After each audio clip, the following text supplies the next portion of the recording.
नमस्कार, स्वागत आप सभी का। मैं हूं अनुराग पुनेठा आपके साथ। हाजिर हैं हम दिन भर की बड़ी और अहम खबरों के साथ, लेकिन बुलेटिन में सबसे पहले बात सुर्खियों की। देशवासियों के कठिन परिश्रम और सामूहिक भावना की जीत। 100 करोड़ कोविड रोधी टीका लगाकर भारत ने रचा इतिहास। राष्ट्रपति, उपराष्ट्रपति, प्रधानमंत्री और लोकसभा अध्यक्ष ने वैज्ञानिकों, हेल्थ वर्कर्स और लोगों को दी बधाई। WHO समेत दुनिया भर से बधाइयों का तांता।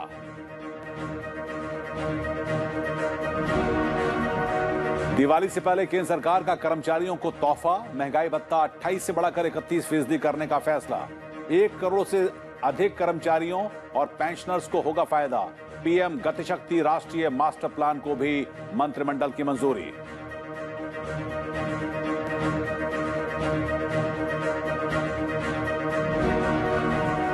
दिल्ली एनसीआर में जारी किसान आंदोलन को लेकर सुप्रीम कोर्ट की सख्त टिप्पणी। कहा, विरोध करने का अधिकार, लेकिन अनिश्चितकाल के लिए सड़क बंद नहीं कर सकते।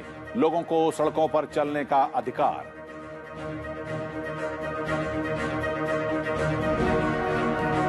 उत्तराखंड में राहत और बचाव का काम जारी। केंद्रीय गृह मंत्री अमित शाह ने आपदा प्रभावित इलाकों का किया हवाई सर्वेक्षण।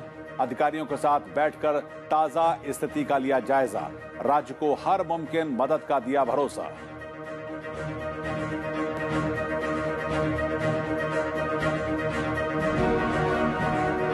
लोकतांत्रिक मूल्यों को बनाए रखने पर राष्ट्रपति रामनाथ कोविंद का जोर। बिहार विधानसभा भवन के शताब्दी समारोह का किया संबोधित। सदस्यों से राज्य के विकास के लिए संकल्प लेने का किया आह्वान।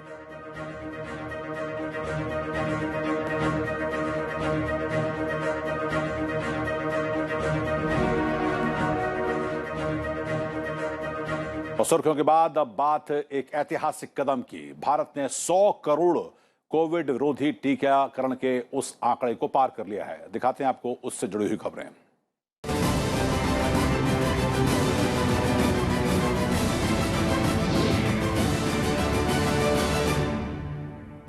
कोविड के खिलाफ चल रहे टीकाकरण अभियान में आज देश ने एक नया कीर्तिमान हासिल कर लिया। देश में 100 करोड़ से ज्यादा लोगों को कोविड रोधी टीके लगाए जा चुके हैं और इस उपलब्धि को हासिल करने में देश को 9 महीने का समय लगा। प्रधानमंत्री नरेंद्र मोदी ने कहा कि देश के पास अब 100 करोड़ खुराक का मजबूत सुरक्षात्मक कवच है। इस ऐतिहासिक मौके पर प्रधानमंत्री नरेंद्र मोदी ने टीका बनाने वाली कंपनियों, वैज्ञानिकों, डॉक्टरों, स्वास्थ्य कर्मियों और टीकाकरण अभियान से जुड़े पेशेवरों का आभार जताया। जैसे ही देश ने 100 करोड़ टीकाकरण का आंकड़ा पार किया, भारत के राष्ट्रीय कोविड टीकाकरण अभियान ने नया इतिहास रच दिया है। देश की इस खास उपलब्धि पर प्रधानमंत्री नरेंद्र मोदी दिल्ली के राम मनोहर लोहिया अस्पताल पहुंचे। यहां उन्होंने टीकाकरण अभियान को आगे बढ़ाने के लिए स्वास्थ्य कर्मियों की तारीफ की। प्रधानमंत्री ने इस उपलब्धि को भारतीय विज्ञान, उद्यम और 130 करोड़ भारतीयों की सामूहिक भावना की जीत करार दिया। 100 साल में आई सबसे बड़ी महामारी का मुकाबला करने के लिए देश के पास अब 100 करोड़ वैक्सीन डोज का मजबूत सुरक्षा कवच है। ये उपलब्धि भारत की है, भारत के प्रत्येक नागरिक की है। इस मौके पर स्वास्थ्य मंत्री मनसुख मंडाविया भी उनके साथ मौजूद रहे। उन्होंने भी देश को ये उपलब्धि हासिल करने पर बधाई दी। उन्होंने कहा कि ये प्रधानमंत्री नरेंद्र मोदी के सक्षम नेतृत्व की वजह से मुमकिन हो सका है। देश ने सबसे तेज गति से 100 करोड़ टीका लगा के एक विश्व में अनोखी उपलब्धि प्राप्त की है। देश में करीब 75% वयस्क आबादी को कोविड वैक्सीन की पहली डोज लग चुकी है, जबकि 31% आबादी को दोनों खुराक दी जा चुकी है। सरकार की ओर से बनाई गई कोविड टास्क फोर्स के प्रमुख डॉक्टर वीके पॉल और आईसीएमआर के महानिदेशक डॉक्टर बलराम भार्गव ने इसे बड़ी उपलब्धि बताते हुए अब 100% टीकाकरण के लक्ष्य को पूरा करने पर जोर दिया है। It is an achievement of the state government, the district teams, the grassroots worker and the people, above all the people who accepted and embraced the vaccines, coming forward to be part of our pandemic response, to protect themselves and to protect the society. I would like to congratulate all the healthcare professionals, all the scientists, all the bureaucrats, the whole of government, and more importantly, I would like to congratulate every citizen of India and also every citizen of the world, because once we are protected, कोविड-19 से बचाव के लिए जारी टीकाकरण की संख्या 100 करोड़ पूरा होने के बाद देश जोश से भर गया है। कई जगहों पर कार्यक्रम आयोजित कर स्वास्थ्य क्षेत्र के पेशेवरों के प्रति आभार जताया गया। खादी से बने सबसे बड़े तिरंगे को दिल्ली के लाल किले में फहराया गया। भारतीय पुरातत्व सर्वेक्षण ने राष्ट्रीय ध्वज के रंगों में अपने 100 विरासत स्मारकों को रोशन किया है। राष्ट्रपति, उपराष्ट्रपति, प्रधानमंत्री और लोकसभा अध्यक्ष ओम बिरला समेत कई केंद्रीय मंत्री और नेताओं ने 100 करोड़ टीके लगाने की शानदार उपलब्धि पर देशवासियों को बधाई दी है। प्रधानमंत्री ने इसे वैज्ञानिकों सहित भारतीयों के कठिन परिश्रम और सामूहिक भावना की जीत बताया है। भारत की इस महान उपलब्धि पर WHO समेत दुनिया के कई देशों ने भी बधाई दी है। राष्ट्रपति ने दुनिया के सबसे बड़ी टीकाकरण अभियान के इतिहास रचने पर खुशी जताई है। उन्होंने 100 करोड़ टीकाकरण की शानदार उपलब्धि पर देशवासियों को बधाई दी। आज देश ने भी एक इतिहास रचा है। ठीक 1 घंटे पहले सभी देशवासियों ने मिलकर के जो हमारा 100 करोड़ का वैक्सीनेशन था उसको हम पार कर गए। उपराष्ट्रपति ने भी 100 करोड़ कोविड टीके का आंकड़ा पार करने पर खुशी जताते हुए केंद्र और राज्य सरकारों के प्रयासों की सराहना की है। I am very happy to know that our country has crossed 100 crore COVID vaccination mark today. This is indeed a significant milestone in our collective fight against the coronavirus.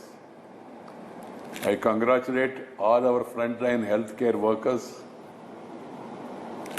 scientists, vaccine manufacturers, states and central government on this remarkable achievement in such a short span of time. प्रधानमंत्री नरेंद्र मोदी ने टीकाकरण अभियान से जुड़े सभी पेशेवरों का आभार जताया है। मैं देश की वैक्सीन मैन्युफैक्चरिंग कंपनियां, वैक्सीन ट्रांसपोर्टेशन में जुड़े कर्मयोगियां, वैक्सीन लगाने में जुटे हेल्थ सेक्टर के प्रोफेशनल्स, सभी का खुले मन से, हृदय से बहुत बहुत आभार व्यक्त करता हूं। लोकसभा अध्यक्ष ने भी इस लक्ष्य को हासिल करने पर खुशी जताई है। उन्होंने उम्मीद जताई है कि सभी लोगों को वैक्सीनेट करने का लक्ष्य भी जल्द हासिल होगा। केंद्रीय गृह मंत्री अमित शाह समेत कई केंद्रीय मंत्रियों और राज्यों के मुख्यमंत्रियों ने इस उपलब्धि के लिए सरकार और स्वास्थ्य कर्मियों को बधाई दी है। पड़ोसी और दूसरे देशों की ओर से भी इस कामयाबी के लिए भारत को बधाई दी गई है।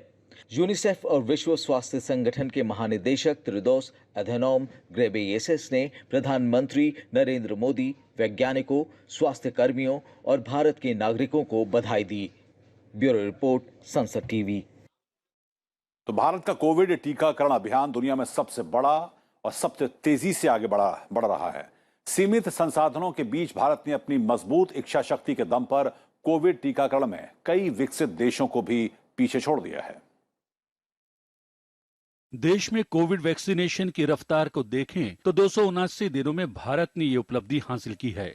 जहां पहले 10 करोड़ टीके लगाने में 85 दिन लगे, वहां अगले 45 दिन में ये आंकड़ा 2 गुना हो गया। इसके बाद 20 करोड़ से 30 करोड़ पहुंचने में 29 दिन लगे। 185 दिन में यह आंकड़ा 40 करोड़ के पार हो गया। 203 दिनों में देश में 50 करोड़ कोविड के टीके लगाए जा चुके थे। इसके बाद केवल 76 दिन में देश ने 100 करोड़ कोविड टीके लगाने का कीर्तिमान स्थापित कर दिया। जिन 5 राज्यों में सबसे ज्यादा कोविड रोधी टीके लगाए गए, उनमें सबसे ऊपर उत्तर प्रदेश है। उसके बाद महाराष्ट्र, पश्चिम बंगाल, गुजरात और मध्य प्रदेश का नंबर है। देश में 16 जनवरी से टीकाकरण का पहला अभियान शुरू किया गया। सबसे पहले हेल्थ केयर और फ्रंट लाइनर वर्कर्स को टीके लगाए गए। इसके बाद अगले चरण में 1 मार्च से 60 साल से अधिक उम्र के लोगों और 45 साल से अधिक कोमॉर्बिड कंडीशंस वालों को टीके लगाने का काम शुरू किया गया। 1 अप्रैल से 45 साल से अधिक उम्र वालों को और 1 मई से 18 साल और उससे ऊपर उम्र के लोगों को टीका लगाने का अभियान शुरू हुआ। सरकार अब बच्चों के लिए टीके को मंजूरी देने और उनके टीकाकरण की तैयारी में लगी है।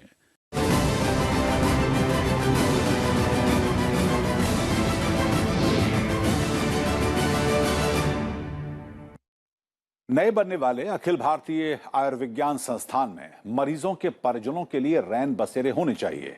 एम्स दिल्ली के झज्जर परिसर में स्थित राष्ट्रीय कैंसर संस्थान में इन्फोसिस फाउंडेशन विश्राम सदन का उद्घाटन करते हुए प्रधानमंत्री नरेंद्र मोदी ने यह बात कही। उन्होंने कहा कि कैंसर का इलाज कराने वालों के लिए ठहरने की जगह नहीं होना एक समस्या है। झज्जर परिसर में विश्राम सदन बनने से यह समस्या हल होगी। इन्फोसिस फाउंडेशन ने कॉरपोरेट सामाजिक दायित्व पहल के तहत 806 बिस्तरों वाले विश्राम सदन का निर्माण किया है। करीब 93 करोड़ रुपए की लागत से इसका निर्माण किया गया है। केंद्र सरकार अपनी तरफ से भी प्रयास कर रही है कि देश में जितने भी एम्स हो, जितने नए एम्स बन रहे हो, वहां पर नाइट शेल्टर्स जरूर बने। साथियों, अपनी बीमारी से परेशान मरीज और मरीज के रिश्तेदारों को थोड़ी सी भी सहूलियत मिल जाती है तो बीमारी से लड़ने का उनका हौसला भी बढ़ जाता है। ये सहूलियत देना भी एक तरह से सेवा ही है। दिवाली के पहले केंद्र सरकार ने केंद्रीय कर्मचारियों को तोहफा दिया है। सरकार ने कर्मचारियों का भत्ता 3% बढ़ा दिया है। केंद्रीय मंत्रिमंडल ने आज इसको मंजूरी दी। अब केंद्रीय कर्मचारियों को 31% डीए मिलेगा। आज केंद्रीय कैबिनेट ने कर्मचारियों को 1 जुलाई से देय महंगाई भत्ते की अतिरिक्त किस्त जारी करने को मंजूरी दी। इससे 1 करोड़ से ज्यादा केंद्रीय कर्मचारियों और वेतनभोगियों को इसका फायदा मिलेगा।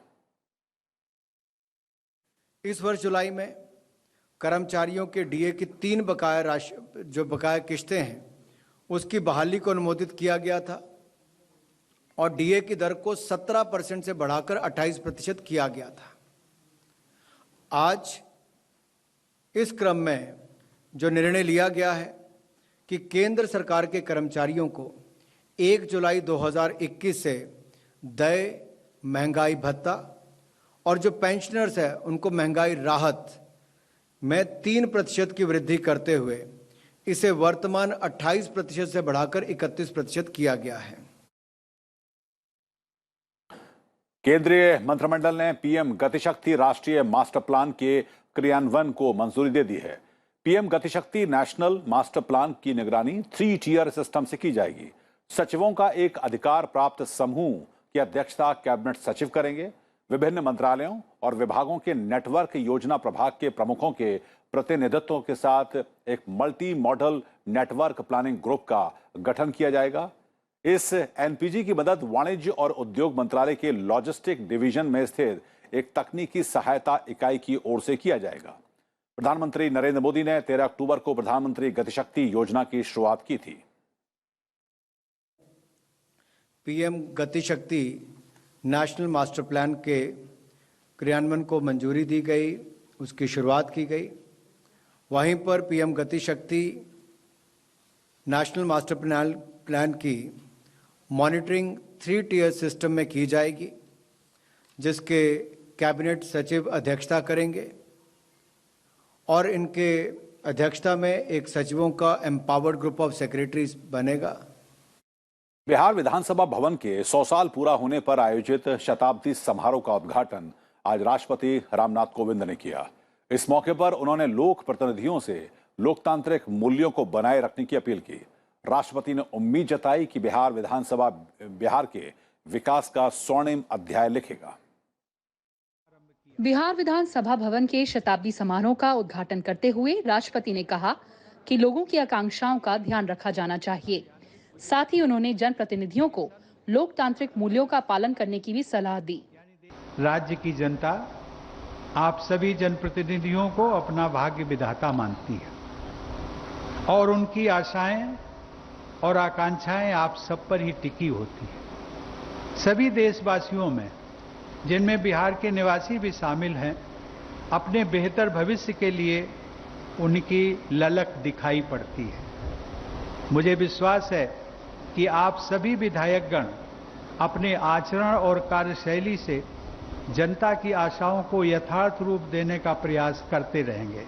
बिहार को लोकतंत्र की धरती बताते हुए राष्ट्रपति ने कहा कि अपनी यात्रा के दौरान बिहार विधानसभा ने कई ऐतिहासिक बदलाव देखे हैं। उन्होंने सदस्यों से राज्य के विकास के लिए संकल्प लेने का भी आह्वान किया। मुझे प्रसन्नता है कि आज आप सब ने सामाजिक अभिशापों से मुक्त, वरदानों से युक्त तथा सम्मानों से पूर्ण बिहार के निर्माण के लिए संकल्प अभियान का शुभारंभ किया है। मेरी एक कामना है कि आप सभी विधायकगण आज इस सदन में लिए गए संकल्पों को कार्यान्वित करें तथा बिहार को एक सुशिक्षित, संस्कारित और सुविकसित राज्य के रूप में प्रतिष्ठित करने के लिए निरंतर प्रयत्नशील बने रहें। इससे पहले राष्ट्रपति ने शताब्दी स्मृति टावर की आधारशिला रखी और विधानसभा भवन परिसर में बोधि वृक्ष का पौधा लगाया।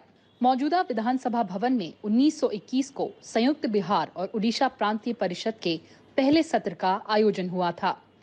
शताब्दी समारोह के माध्यम से नई पीढ़ी को विधानसभा के गौरवशाली इतिहास को जानने का अवसर मिलेगा। उधर लोकसभा अध्यक्ष ओम बिरला ने आज पानीपत हरियाणा में श्री कृष्ण वेद विद्यालय के नए भवन और श्री बांके बिहारी ज्ञानेश्वर मंदिर का लोकार्पण किया। इस अवसर पर लोकसभा अध्यक्ष ने कहा कि भारत में आध्यात्मिकता, आस्था और श्रद्धा सामान्य लोकाचार में व्याप्त है। उन्होंने कहा कि हमें वेदों और स्वयं से पहचान कराने का श्रेय अगर किसी को जाता है तो यहाँ के भारत के संतों को ही जाता है, जो कि त्याग की साक्षात प्रतिमूर्ति हैं। उन्होंने कहा कि वेद ज्ञान विज्ञान का अक्षय भंडार है, जो पूरी दुनिया का मार्गदर्शन कर रहे हैं। समाज के हर जीवन के अंदर भारतीय संस्कृति और सभ्यता को मानने वाला हर व्यक्ति वेद के ज्ञान का संक्षिप्त अध्ययन करे और आत्मसात करे तो उसका जीवन दर्शन अपना आप ही उचित दिशा की ओर बन जाएगा। और अब वक्त तो चला है राज्यों से जुड़ी हुई अहम खबरों को जानने का।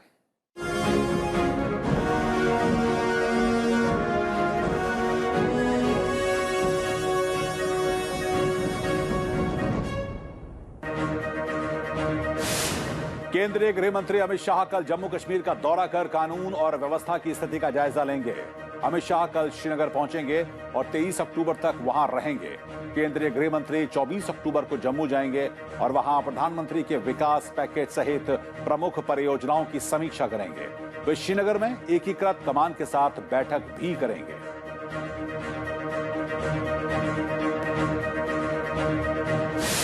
रक्षा मंत्री राजनाथ सिंह ने बेंगलुरु में कहा कि रक्षा उत्पादों के निर्यात को बढ़ावा देने और भारत को वैश्विक रक्षा आपूर्ति चेन का हिस्सा बनाने के लिए प्रयासरत हैं।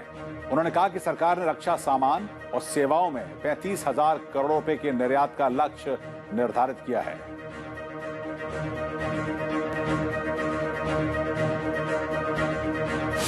केंद्रीय मंत्री भूपेंद्र यादव ने आज दिल्ली में मुख्य श्रम आयुक्त संगठन का नया लोगो लॉन्च किया। इस मौके पर उन्होंने कहा कि यह लोगो संगठन की दृष्टि को दर्शाता है। उन्होंने कहा कि सरकार प्रधानमंत्री के नेतृत्व में भारत के श्रम कल्याण के लिए प्रतिबद्ध है।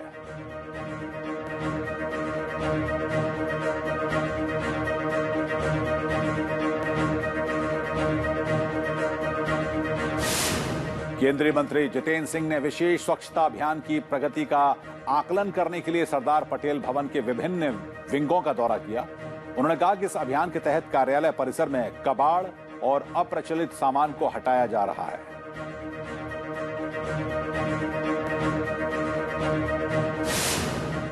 केंद्रीय रेल राज्य मंत्री राव साहेब दानवे ने महाराष्ट्र के औरंगाबाद में रेलवे को लेकर बैठक की। इसमें मराठवाड़ा में विभिन्न रेल परियोजनाओं की समीक्षा की गई। उन्होंने छोटे रेलवे स्टेशनों पर सुविधाओं को बढ़ाने की बात कही है।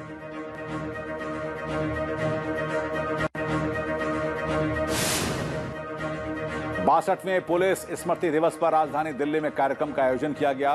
दिल्ली पुलिस कमिश्नर राकेश अस्थाना ने इस मौके पर पुलिसकर्मियों को श्रद्धांजलि दी। पुलिस स्मारक दिवस लद्दाख के हॉट स्प्रिंग्स इलाके में 1959 में चीन के आक्रमण की जवाबी कार्रवाई के दौरान मारे गए केंद्रीय रिजर्व पुलिस बल के 10 जवानों की याद में मनाया जाता है।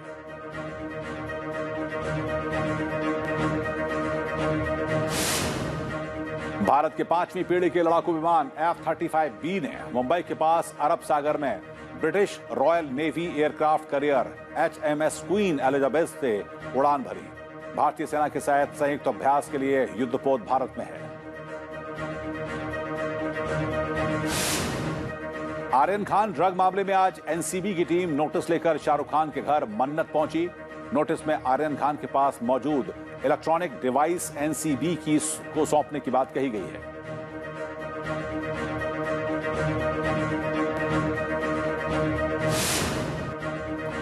नीट परीक्षाओं को ईडब्ल्यूएस कोटे में रिजर्वेशन की सुविधा लेने के लिए बुनियादी शर्त 8 लाख रुपए सालाना तक की आमदनी पर सुप्रीम कोर्ट ने केंद्र सरकार से जवाब तलब किया है। इसमें सरकार से ईडब्ल्यूएस के लिए नीट में रिजर्वेशन कोटे के मानदंड के बारे में जानकारी मांगी गई है।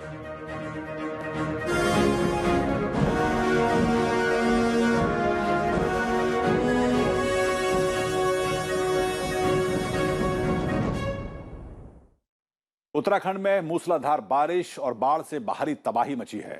मरने वालों की तादाद अब बढ़कर 64 हो गई है। नैनीताल में सबसे ज्यादा 28 लोगों की जान गई है। वहीं 11 लोग अभी भी लापता हैं। सबसे ज्यादा प्रभावित कुमाऊं क्षेत्र में संपर्क बहाल करने और संवेदनशील इलाकों से लोगों को बाहर निकालने के प्रयासों के बीच राहत और बचाव का काम भी जारी है। इस बीच केंद्रीय गृह मंत्री अमित शाह ने आज उत्तराखंड के बारिश से प्रभावित इलाकों का हवाई सर्वेक्षण किया। उन्होंने कहा कि क्षतिग्रस्त सड़कों और पुलों के नेटवर्क को बहाल करना तथा फंसे लोगों को सुरक्षित बाहर निकालना इस समय प्राथमिकता है। अमित शाह ने कहा कि समय पर मौसम विभाग की ओर से मिली चेतावनी की वजह से कई लोगों की जान बचाई जा सकी।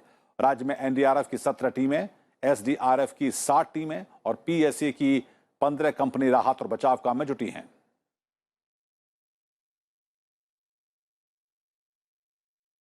भारत सरकार की ओर से समय पर चेतावनी मिलने के कारण बहुत कम मात्रा में नुकसान हुआ। कम से कम जान हानि बहुत कम मात्रा में हुई। 4 धाम के यात्रियों को भी जहां थे वहां सुरक्षित जगह में बारिश शुरू होने से पहले ही रोका गया। इसका ही परिणाम है कि अब तक 4 धाम के यात्रियों में से किसी हताहत होने की समाचार नहीं आया है। यात्रा अब शुरू भी कर दी गई है। और उधर केरल में पर्वतीय इलाकों में तेज बारिश की खबर है। कोझिकोड, वायनाड, मल्लापुरम, पलक्कड़, कोट्टायम के पर्वतीय क्षेत्रों में तेज बारिश हुई। कई स्थानों पर जमीन धंसने की घटनाएं भी हुई। हालांकि किसी नुकसान की खबर नहीं है। मौसम विभाग ने इडुक्की, कोट्टायम और पथनमथिट्टा जिलों में तेज बारिश की संभावना जताते हुए ऑरेंज अलर्ट जारी किया है। 5 जिलों में येलो अलर्ट जारी किया गया है।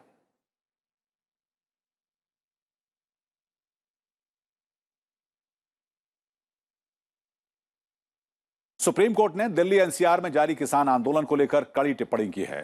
अदालत ने कहा कि दिल्ली की सीमाओं पर प्रदर्शन कर रहे किसानों को केंद्र के कृषि कानूनों का विरोध करने का अधिकार है, लेकिन वे अनिश्चितकाल के लिए सड़क को अवरुद्ध नहीं कर सकते। अदालत ने कहा कि लोगों को सड़कों पर जाने का अधिकार है, लेकिन वे इसे अवरुद्ध नहीं कर सकते। नोएडा की निवासी मोनिका अग्रवाल की याचिका पर सुनवाई करते हुए अदालत ने यह टिप्पणी की है। सुप्रीम कोर्ट में सुनवाई के बाद प्रदर्शनकारियों ने गाजीपुर बॉर्डर से बैरिकेड हटा लिए हैं।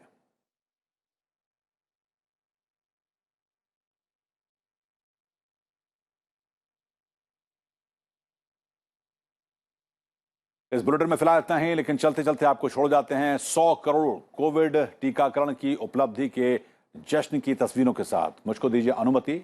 नमस्कार। भारत का टीकाकरण ये ही जान बचाएगा, ये संकट दूर भगाएगा।